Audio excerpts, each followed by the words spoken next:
1 year ago, our lives were shattered. But we have not forgotten.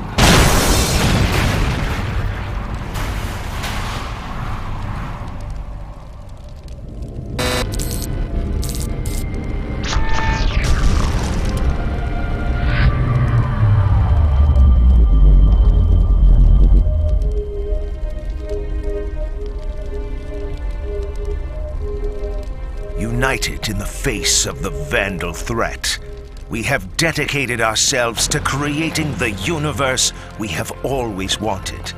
A safe and secure UEE for all.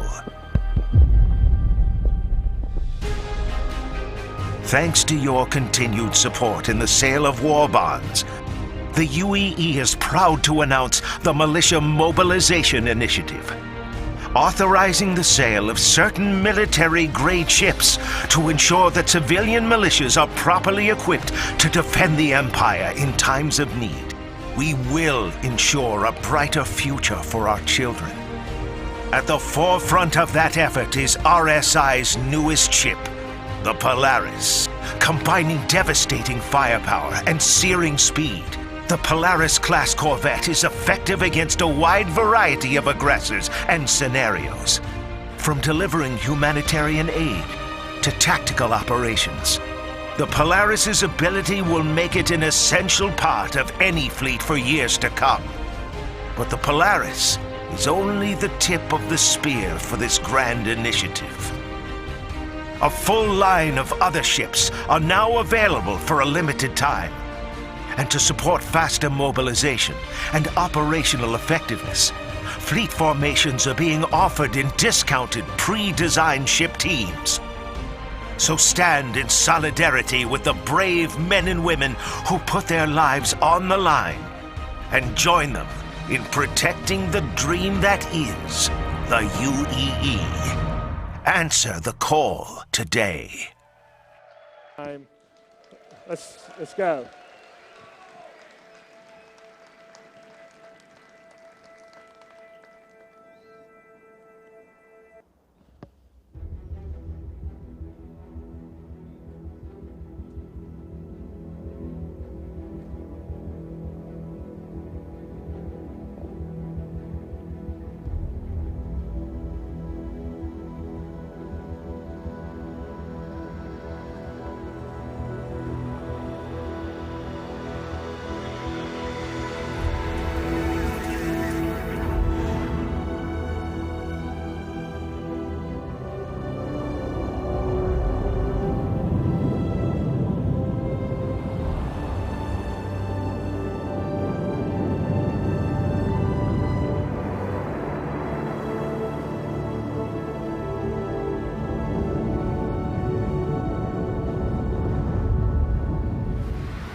They missed it.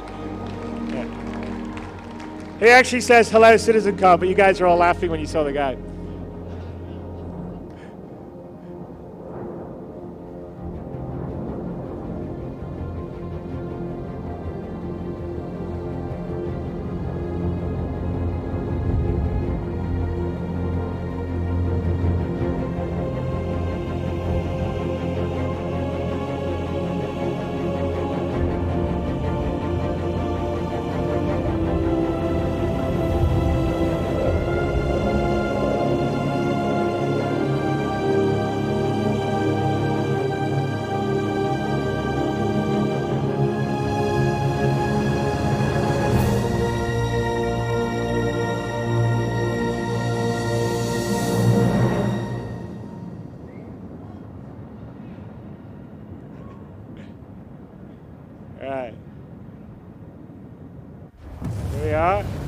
Constellation Aquila.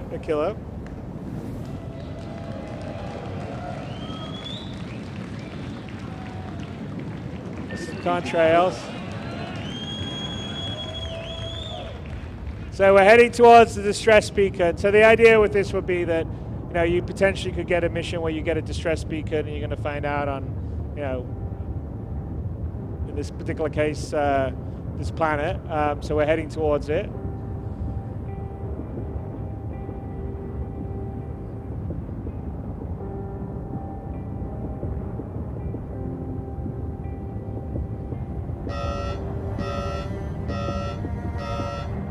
So I think this is telling us the atmospheric conditions are unsafe. And one of the key gameplay things you want to do on, because obviously the planetary tech is going to allow us to have a whole bunch of play areas we don't normally have, is to encourage players not to always, you know, maybe you can't always fly there. Maybe you have to get out and use your rover, for instance, which you have in Aquila. So it's fine. Let's go find a landing zone that's on the edge of the desert plain.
You know, it's a little compression there. We've been working on that thing for the... I know it's a small thing, but I always want to have the landing gear compressed when you land.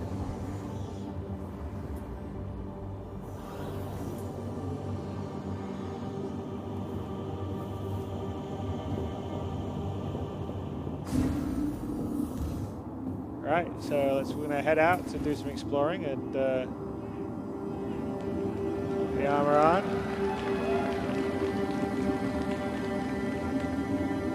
All right, let's get ourselves. Let's be nice and tidy. Close the locker up, and then grab our gun just in case there's some hostiles out there. I mean, but this is kind of an example. Like, for instance, you shouldn't be able to sort of sit in heavy armor flying a ship.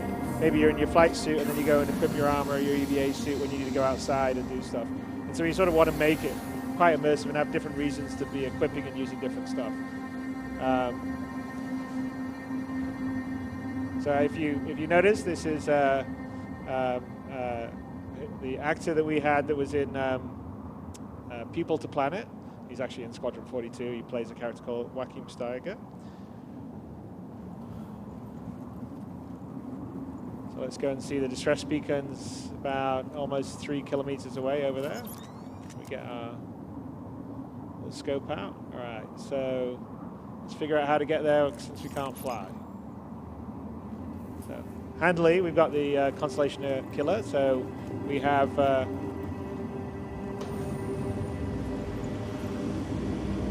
rover.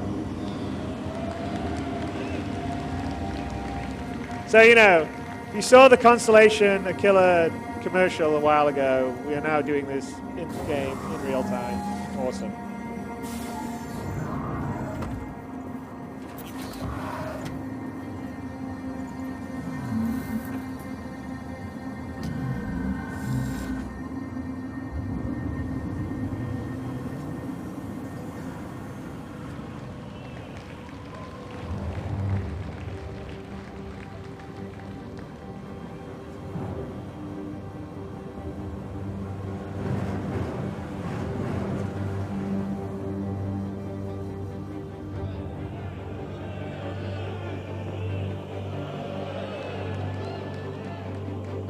All right.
And yeah, unlike, I mean, all those mountains we see, if we have the time, we don't here, but I'm sure when you guys get on Park Planets V2, there will be lots of videos where people walk all the way around the planet, or they go to the mountain they see in the distance, because that is not a skybox, that is actually the proper mountains and geometry that's all there, everywhere. And that's actually the liberating thing with this tech, is when you build the planet on a planetary scale at this level of detail, and of course you can see up close that it looks like what you see in Battlefield 1, for instance, in the desert, the sort of clouds to Arabia.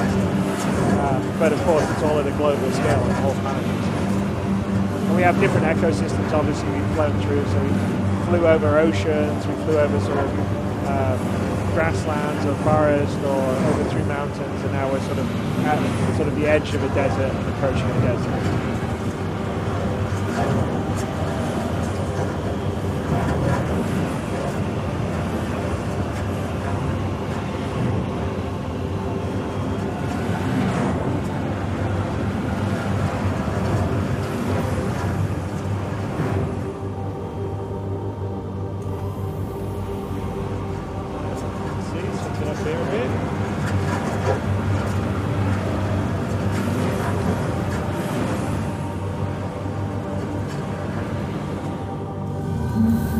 Looks like someone didn't heed the atmospheric unsafe flight warning.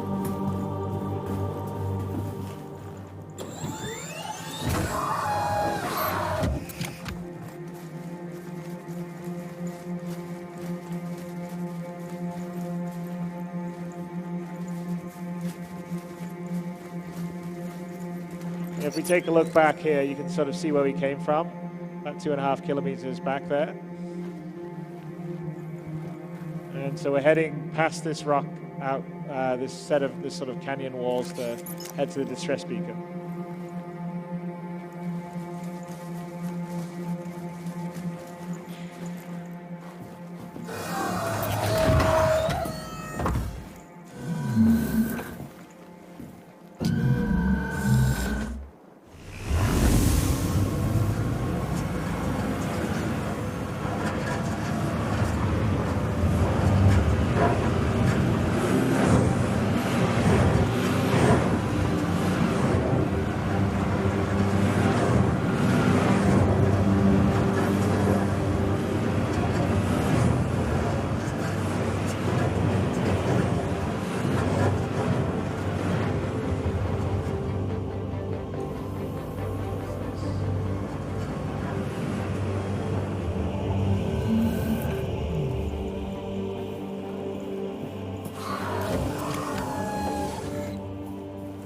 Check out something else we had here, a little bit of breadcrumbs.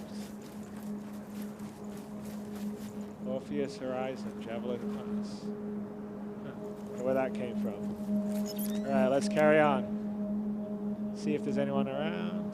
I'm gonna head that way to get to the distress beacon.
No, the music changing here is all part of the dynamic music logic system. So it'll start to calm down now that the combat's over. Right, so that's, well, we lost our rover, that's not so good.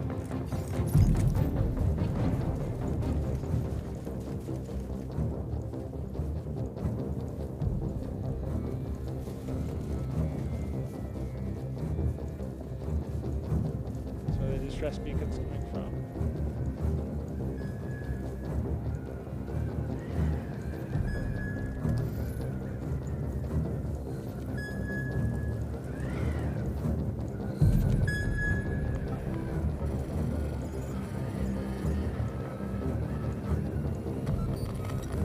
Was a trap.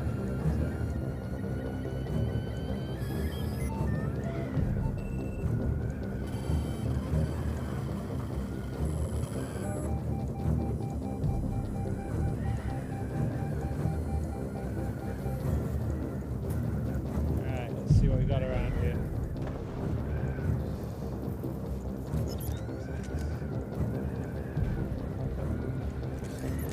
Very conveniently, some sand nomad dragonflies.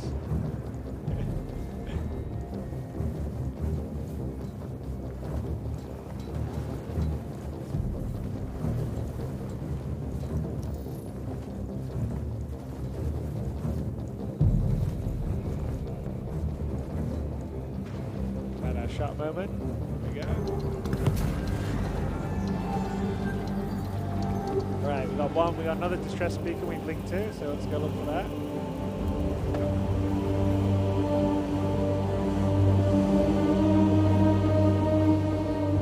And remember, we came all the way down from the planet, all the way down here, and we're down driving around at this level of detail. So that's kind of a big testimony to what the Prog Planet V2 stuff does, and the tools it's given the artists to. This looks amazing. One thing that's at a global scale.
One more escape pod, which we linked to when we activated the other escape pods beacon. So Vince, by the way, Vince is our lead QA in Los Angeles. He's a much better pilot than me. So you should give him your appreciation. Otherwise, you'd have me crashing into things.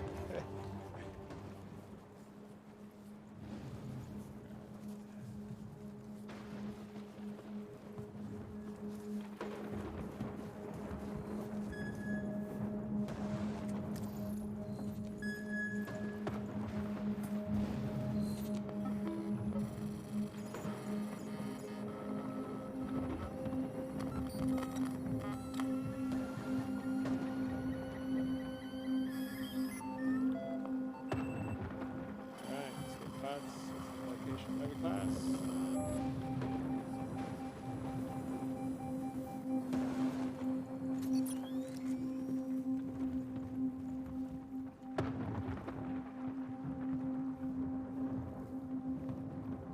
Yeah, and if you see up there, that's the space station. And if you look closer, you can actually see the rings slowly rotate. But that is the space station we flew past on the way down. And that's kind of what the sort of tech and the 64-bit precision for positional space gives you. We just can have this dynamic range of scale that I don't think any other game has. So all this up-close detail at this level, at as high quality first person as you see in any other game, but on a global or a planetary or even star system scale. Right, so Orpheus, Horizon, black box. So we've now, between the two pods, triangulated to where the black box of the Orpheus Horizon is, which is the crashed spaceship. And hopefully we'll find it.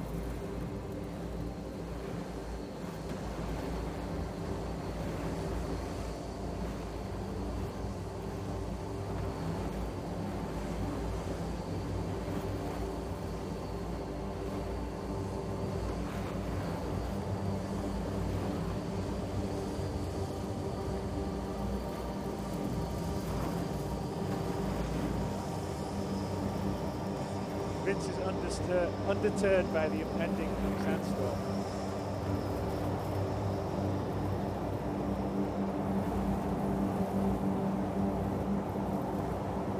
But seriously, the sandstorm's an example of we want to have dynamic weather on the procedural planets, and we're working to have sort of a dynamic procedural weather system and things like sandstorms, hurricanes, various weather systems are all big little model onto the planets that will add additional sort of drama and challenges for when you're adventuring and playing around. Alright, let's go check out these wreckages.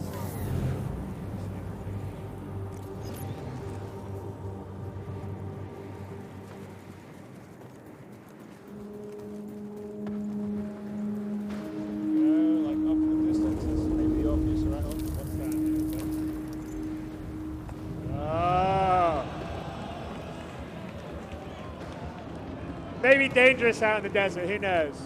That looks like the Orpheus Horizon in the desert. But we're just gonna do it! And go out there. Yeah, I know, I gotta memorize that whole speech.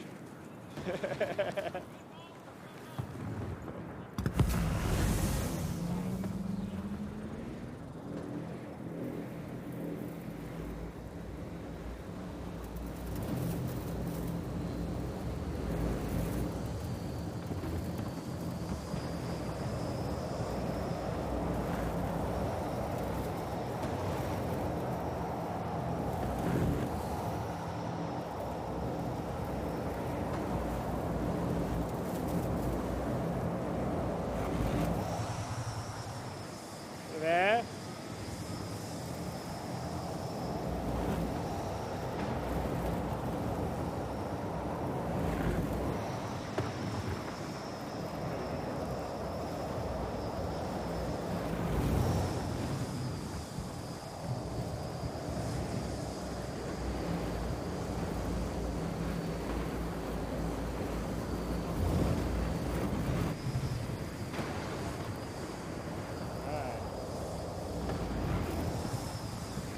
We showed you a crashed Starfarer, this is a crashed Javelin.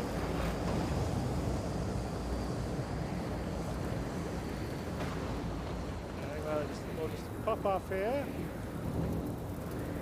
Still about 200 meters away. And check out how we're going.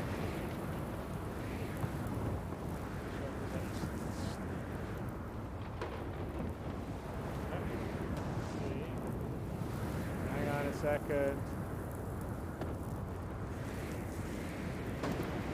Looks like there's a sad nomad. So should we shoot him? All right.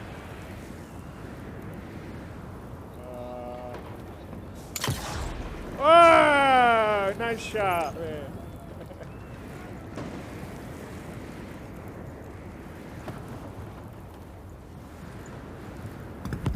Vince got cocky. He's like on the move too.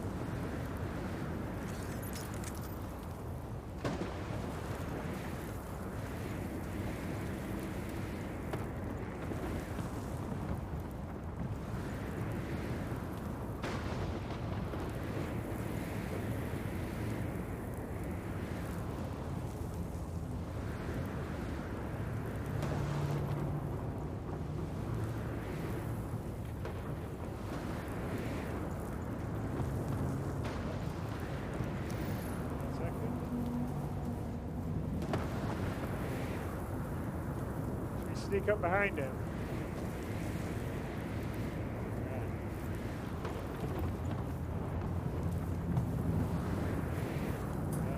watching the incoming sandstorm.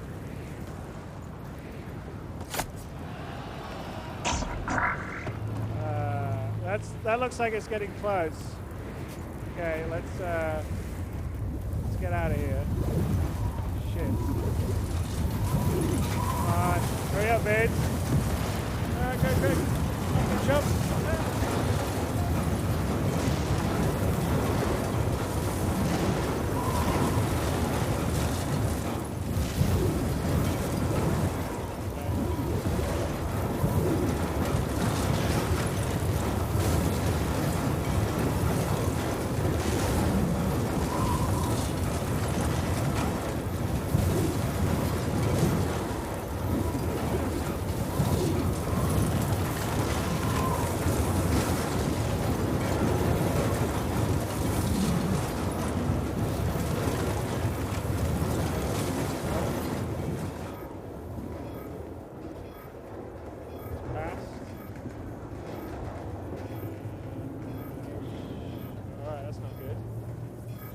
Lost our way in. Right, let's see here. That's where the black box is. Right.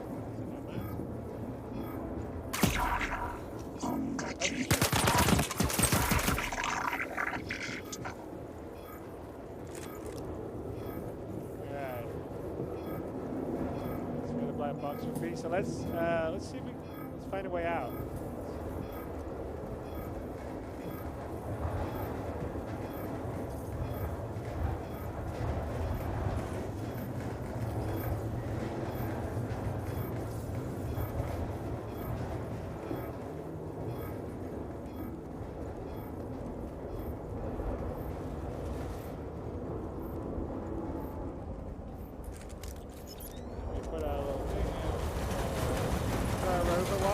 Where we were, the Connie up there, which is probably about, I think, 8 or 9 kilometers away.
that's not such a good idea.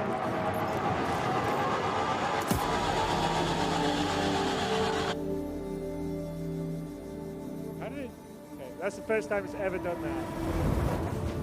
But you get to see the pull-out twice now. But how did it go to the console? Did you get a key or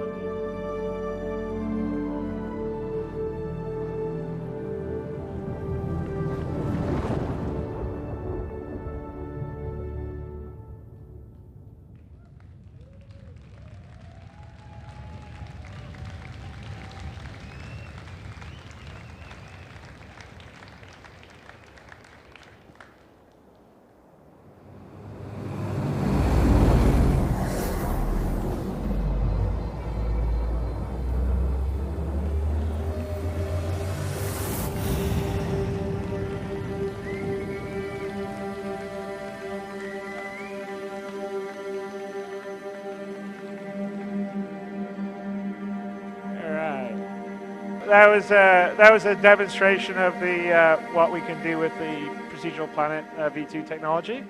Let me just go to the next slide. So we're going to I'm going to hand it over to Sean Tracy, who's our technical content director, and Simon Vickers, who is a senior designer in Planetary 42. And we're going to sort of open up the curtain a little bit. They're going to get in the editor, and they're going to sort of zip you around the planet we built for this, which will be a planet that will be in Star Citizen eventually. It's just not in the Stanton system. And so I can kind of show you some features behind it, and then there'll be a deeper dive done by the German office. So I'll hand you over, Sean Tracy. And I have to say that that last thing was the first time I've ever seen it in any time we've done that playthrough, but that's live demos for you. So Sean, over to you. Awesome. Thanks, Chris. Hey, everyone. How's it going? All right. So, yeah, you guys know I get excited about this stuff all the time. So they thought they'd put a mic in front of me, and actually, like, usually I write down bullet points of what to say. I actually have bullet points of what not to say. So that's going to be good stuff. So I wanted to show you some behind the scenes. They want to see your screen up there. Very good. All right. So what you're seeing in front of you, myself and Simon work in this every day. This is the Spacebox editor. This is what our developers use to build our systems, build the planets. Pretty much anything that goes in the game runs through the editor. So you might recognize Port Olisar, but what you probably haven't seen before is the planet that's sitting there underneath. So one of the big things that we had to do with the CryEngine, and I get asked this a lot of times, like, what did we change from the CryEngine? Did we just take that and start plopping models into it or whatnot? Not at all. The terrain system had to be completely rewritten. So one of the biggest things that it needed to support, of course, was spherical terrain, like you're seeing up there. One of the other things it had to do was go up to a planetary scale. Now, the CryEngine terrain system was actually really good in the first place, but it was designed for, you know, a flat 8-kilometer sort of area. And not a true planet. So one of the other things is all this stuff is runtime generation. So all of it is happening in real time right in front of you. You saw we had the frame counter up in the top right for the entire demo there. And that's something that you know, any engineer, any artist, anybody working on the demo can really be proud of, because that frame rates of that level are hard to get when you're trying to do content to this fidelity. So one of the other things that you saw was the seamless transition from space to first-person ground. I haven't seen any other project or any other game, to that matter, that has the sheer range of scale that we have. So when you get really up close on the first-person terrain, it looks like you're down on the terrain. It's not blotchy. It's not too big. You don't get all screwed up with the scale.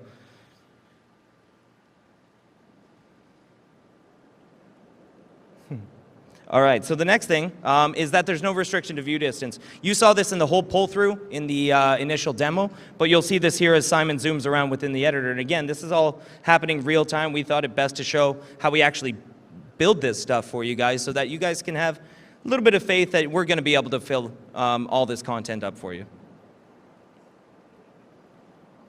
So one of the things we like to do is just kind of show the scale, because the scale is really hard to wrap your mind around. Even as a designer, it can be very jarring when you go from just a centimeter level of precision all the way out to thousands and thousands of kilometers. So he plopped a character in there just to give you an idea of what you're actually looking at, because it can be easy to get sort of a God complex when you're looking at this kind of stuff. All right, so I think we're going to go find a little area here and do a little bit of work, because one of the biggest and most powerful pieces of the tools, and it's probably what we work on the hardest, is that it's artist guided, but it's procedurally generated. So the artist can still have this really fine-tuned control over the areas that they want, but we can do it on such a massive scale, and they can even go in afterwards and sort of tweak up the objects. So you'll see he's actually just creating more landscape. We actually use an ecosystem technology to do this. So I'm going to let Simon paint a little bit of terrain here. And this is pretty awesome. This is what we get to do every day. So it's really exciting to be able to work on this kind of technology. And it's even better to be able to stand in front of you guys, in front of this kind of technology, because there's 360 other developers that are working on this stuff. So got to say that it's a massive, massive team effort.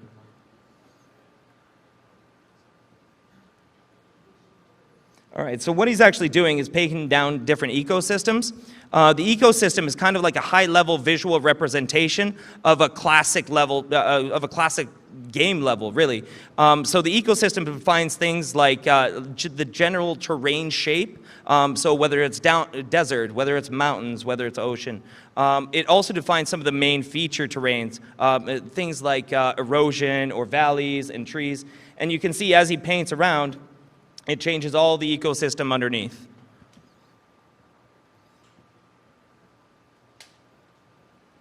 All right. Shall we find a nice little spot to build up on?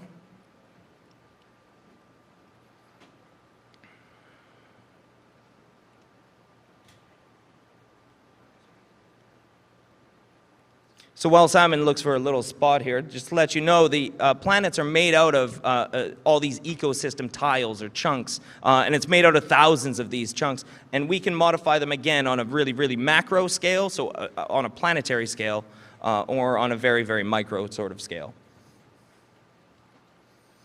So the first thing he likes to drop down is always a little bit of a lake or a river. So of course we've got the water support that we wanted to, but we had to actually rewrite the whole ocean and water volume system in the CryEngine to be able to support, again, this spherical level terrain. And as you can see, the results are actually really, really good.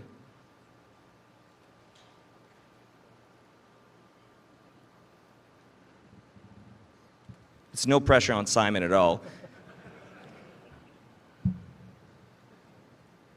So what he's placing in now is one of these object containers. So again, we thought it'd be cool if we really just kind of pulled the curtains and showed you how we make this stuff. So an object container is how we actually classify a whole bunch of different objects. So it might be lights, it might be geometry, might even be script. There's many different things that an object container can contain. And the whole point of object containers is really so that we have this powerful streaming system so that we can bring in an entire level worth of content and then bring it out. And even better, we can fly around levels of content, which is what the capital ships are really doing. So this is the tower we just saw in Homestead. We're going to set up a little location here. We'll put a couple objects down, and we'll do a little bit of exploring.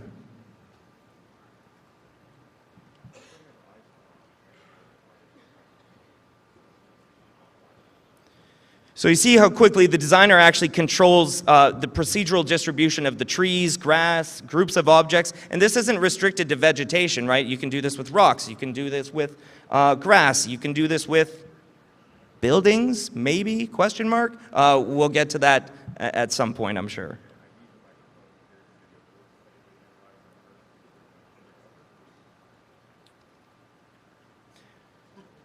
So one of the things I did promise my German counterparts is that we'd keep the tools off the screen because they really want to reveal this stuff. They've done a ton of work on these tools. So a lot of what you see, we get to showcase, the final results of this stuff, but there is so much work that actually goes into being able to bring you that, and a lot of those guys don't get enough credit.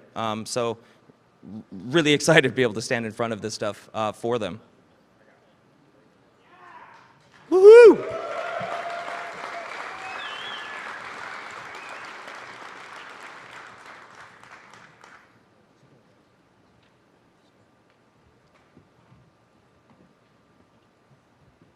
So he's dressing up the scene a little bit. He's trying to make it a little bit nicer looking.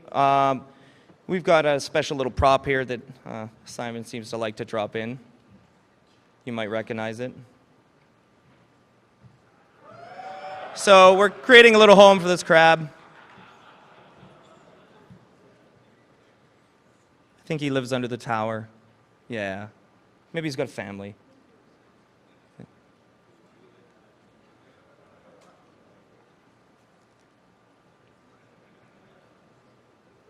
Yeah, it's a daddy crab, you know. Yeah. Now we're talking, Simon. Now we're talking. So that gives you a really good idea of, this took what, maybe, 5-6 minutes, and we were able to build up just a little section. Now, this isn't about to ship out to you guys looking exactly like this, but again, it shows, oh, I thought he was mad. We would ship it, Simon, we would ship it. You would all play it, I'm sure. So again, we need to be able to create this content super quickly, but still have that artist input, because if you don't have that artist input, eventually you end up with very generic looks, and we can't give you these moments that we really are excited to share with you. So what do you think? Should we show that? All right, so the last little bit of this is kind of a fun bit. Is in a lot of game levels, the thing is that you're in a skybox. Like, what is so hard to wrap your head around is that that's not a skybox. That's actual atmosphere scattering that's happening. The sky is blue because the light scatters, right? So let's just kind of prove that to you. Those little sprites in the sky, they're not really sprites. Those are other planets. So let's see if we can explore one of those. One of the other cool things, anyways, just about our editor in general, you saw that while he's developing, he can actually just jump in and start actually playing the game directly from it. It's a super powerful tool. You won't iterate too much on stuff. If you have to shut down, take 5 minutes to reload some other executable, then you come back to your editor. Being able to just minutely change thing after thing after thing and jump in and try it again and jump in and try it again and jump in and try it again gives you really polished content. So there's one reason I'm standing here talking about it, and Simon's flying. He's a very, very good pilot, and I think we're about to showcase this, no pressure. So that's not a sprite. Let's go.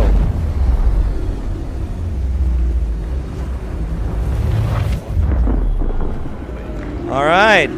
So a little bit of a different looking planet here.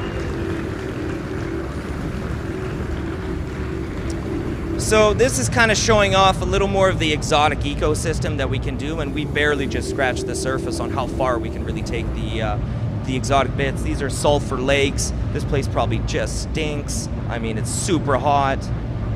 The sunset, though, that you can see, again, with the atmosphere scattering, we get this for free. Not for free. I mean, somebody worked very, very hard on it, Carson Wenzel. But in terms of actually running in the game, when the sun comes down on the horizon, yeah, we're going to get that scattering. We get natural day-night cycles because, well, the planet's rotating. So you see they're doing a bit of mining here, but he's brave. All right.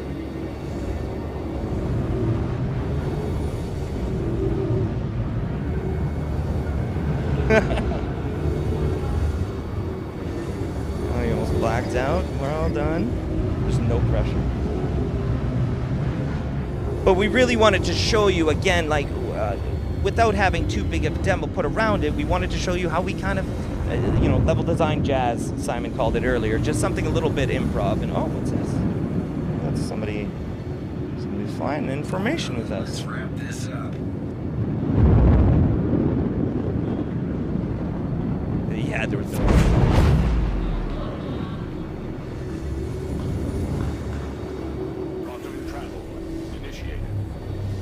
So we're gonna go chase him down, see where he went.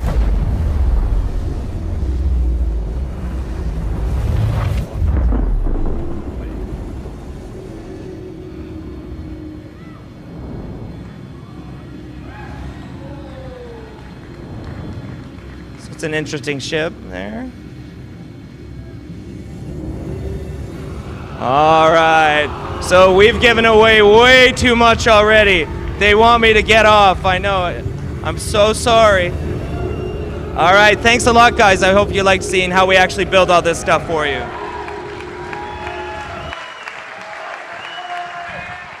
All right, so that was a little view behind the curtain. A few little things that you'll see a little later on when we show you the Squadron 42 polish level. But anyway, so I'd also like to point out that the whole sort of Discover the Javelin Sandworm demo, I believe, when we did Gamescom, we didn't have any of that. So that's how quickly, with the tools that have been built by the team in Frankfurt, that we were able to sort of put that together. Obviously, we had some of those assets, like the Javelin, although we had to wreck it and put it in the desert. But all the ecosystems, building that world out, that's just the beginning. The tools are built to iterate really quickly. So what we've been concentrating on is the technology to put in place to enable us to populate the universe of Star Citizen with incredibly high fidelity content. If someone's doing a drinking game, I guess you have to take a shot when I say fidelity. Fidelity, fidelity, fidelity. Everyone's gonna get drunk now. But no, it's I mean, it's incredibly exciting for us as a team because the gameplay potential now, because it's not just flying missions in space or even sort of wandering around an FPS on ships. I mean, there's a whole, not a whole world, there's whole worlds out there to go and explore and adventure and have, different encounters on. And we're going to use that in Squadron 42. And obviously Star Citizen is going to be a large part of it. And you've just seen the tip of the iceberg. So if you see how our ships get better year after year and a bunch of our characters get better year after year, just imagine what the planets are going to look like in a year's time and everything else. But I have to say, the team that are building this is fantastic. So my hat's off to them, and my hat's off to you guys for enabling us to be able to do this. And it's 4 years. It's happy birthday for us. 4 years on. Thank you. My lovely wife here, Sandy, better singer than me. What? I'm not singing. Oh, you're not singing? Well, you're not going to get taken off the internet now. No, I'm not out here to sing. It's public domain. I'm out here to announce SitizenCon 2017 will be held in Frankfurt.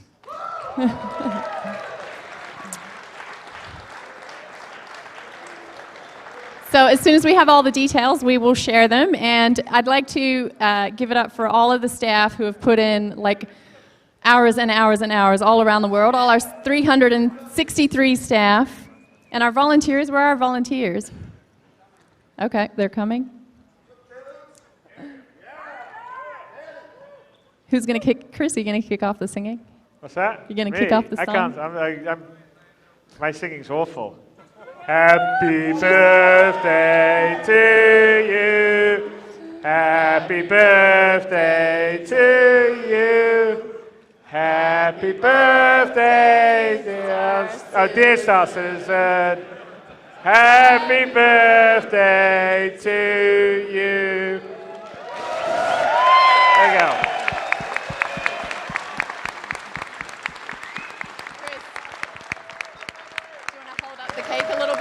People can see it or no? Oh, I have to cut the cake. Oh, all right, here we go.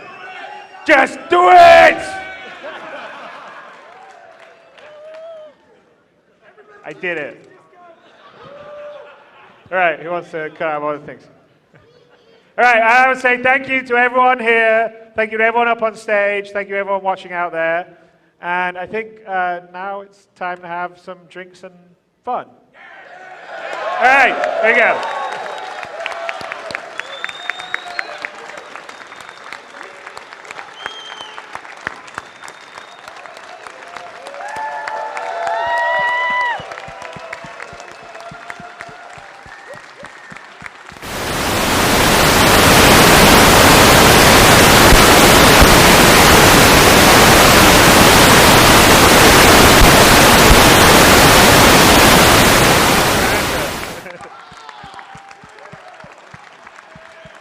Let's have some cake. Come on.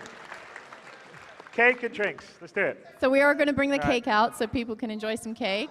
And then we're going to have a signing table. If with your brochure to get signed, there is a fun green screen photo booth in Bordeaux, and where we can have lots of drinks and lots of fun. So I don't know where are we setting up the signing booth, Cameron?